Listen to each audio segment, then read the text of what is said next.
নমস্কার দর্শক বন্ধুরা, রেস স্পোর্টস এর পর্দায় আপনাদের সবাইকে স্বাগতম। আমি সায়ন এবং এই মুহূর্তে রয়েছি যুব ভারতীর প্র্যাকটিস গ্রাউন্ডের বাইরে এবং আর মাত্র হাতে একটা দিন, তারপরেই কিন্তু ইস্টবেঙ্গল দল তারা কিন্তু মুখোমুখি হবে মুম্বাই সিটি এফসির বিরুদ্ধে এবং এই ম্যাচটা কিন্তু অত্যন্ত গুরুত্বপূর্ণ ম্যাচ হতে চলেছে ইস্টবেঙ্গলের কাছে। কারণ চ্যাম্পিয়নশিপের যে রেসে তারা রয়েছে, সেই রেসে যদি লিগ টেবিলের 1 নম্বর পজিশনে যদি যেতে হয়, সেক্ষেত্রে কিন্তু প্রত্যেকটা ম্যাচ এখান থেকে গুরুত্বপূর্ণ হয়ে যাচ্ছে ইস্টবেঙ্গলের জন্য। এবং সেখানেই কিন্তু বলা যেতে পারে আর যে 4টে ম্যাচ আছে সেখানে কিন্তু গুরুত্বপূর্ণ প্রথম ম্যাচটাই হচ্ছে মুম্বাই সিটি এফসির বিরুদ্ধে। এবং সেই ম্যাচের আগে কিন্তু ইস্টবেঙ্গল দল তারা কিন্তু বেশ খোশ মেজাজেই নিজেদের অনুশীলন চালিয়ে যাচ্ছেন।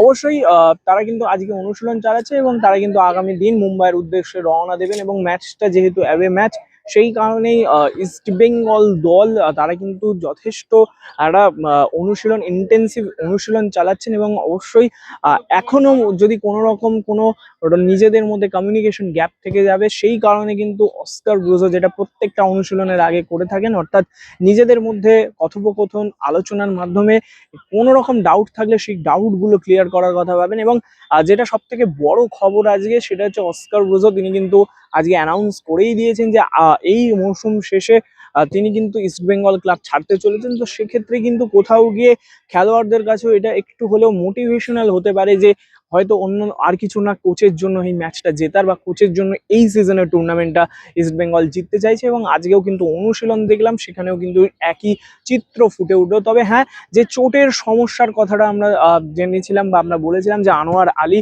তিনিও কিন্তু আগের ম্যাচে যথেষ্ট প্রবলেম করেছিলেন, তিনি কিন্তু খেলেননি।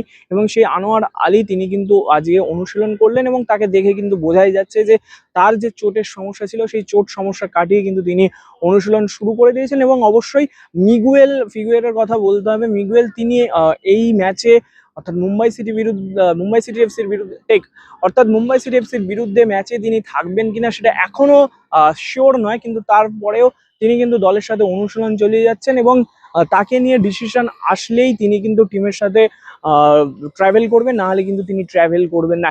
এইভাবে কিন্তু ইস্টবেঙ্গল দল তাদের অনুশীলন চালিয়ে যাচ্ছেন। এবং অবশ্যই অনুশীলন দেখে কিন্তু কোথাও গিয়ে বোঝা যাচ্ছে যে ফরমেশনে অনেক পরিবর্তন আসতে পারে।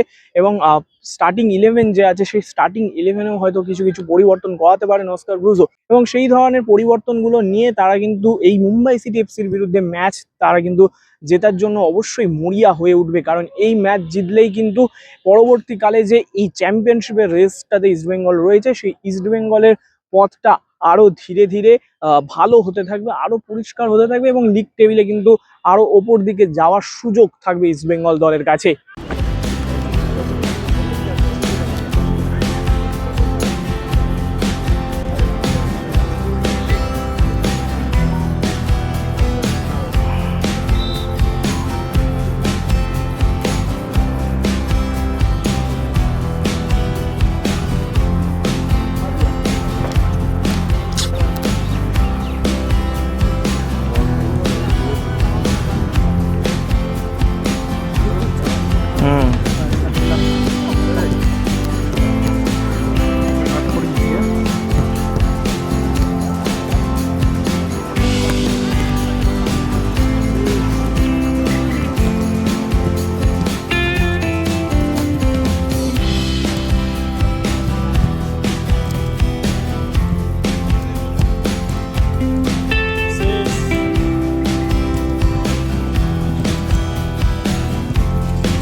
যুব ভারতীর প্র্যাকটিস গ্রাউন্ড থেকে আমি সায়ন, রে স্পোর্টস।